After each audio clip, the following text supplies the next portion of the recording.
তুই আমার বাড়িতে রেসিডেন্সি করছিস কেন? কি চাস তুই? তোর সাহস? সাথীরে চাই চাচা।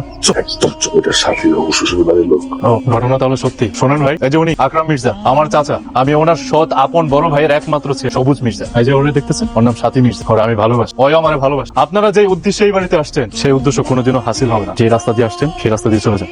সবুজ, তুই আমার মেয়ে দিয়ে লাগতেছিস কোন সাহস? চাচার সাথে আপনার মেয়ে হইতে পারে, কিন্তু এই সাথী আমার সব চাচা, আমার কলিজা ভাই। এই হারাম জাতিগুলো কি বলতেছে? হ্যাঁ ভাই সাহেব, আমার মনে হচ্ছে এখানে কোনো প্রবলেম আছে। তো আমি এই প্রবলেমের ভেতরে আর এই সম্পর্কটা নিয়ে আগাইছি।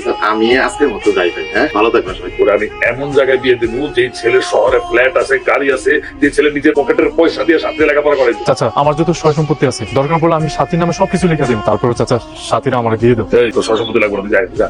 বাইরে থেকে কোনো সবুজ, তুমি এখান থেকে চলে যাও। আমার বাপে যেহেতু আমাদের সম্পর্কটা মানবে না, আমি তোমার সাথে আর সম্পর্ক রাখতে চাচ্ছি না। বাবা সবুজ, তোমার বাবার অনেক টাকা আছে। এই টাকা খরচ করে তুমি কিন্তু সুন্দরী দেখে একটা বউ পাইয়ে যাবা। তুমি শুধু শুধু কষ্ট করতেছো, শুধু শুধু আমাকে পিছনে ঘুরতেছো। দরকার নাই। আমাকে তো সময় ভালো না, আবার টাকা সম্পত্তি তেমন কিছুই না। আমি বললাম তো, আমার যত সয় সম্পত্তি আছে, আমি সাথীরা অনেক ভালোবাসি চাচা। আমার কোনো কিছু দরকার নাই চাচা, আমি সবকিছু সাথীরা দিয়ে দেবো চাচা। তারপর তুমি অন্য কারোর কাছে বিয়ে দিও না। আচ্ছা ঠিক আছে, তুই যখন সাথীরে তুই পছন্দ করস, তাহলে তোর সহায় সম্পত্তি সাথীর নামে না, আমার নামে বলে লিখে দিবি। তাহলে বুঝলি তুই সাথীরা ভালো। বুঝতে পারছি চাচা, তুমি সাথীর আগামী শুক্রবার বিয়ে দিতে চাইতেছো তো? শুক্রবারের আগে আমি আমার সম্পত্তির সব দলিল তোমার আইনা দিব। এই সবুজ, দই আনছস? হ্যাঁ চাচা।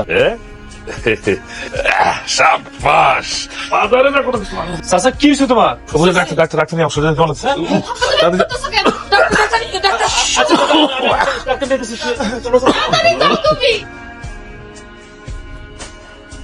হাসলে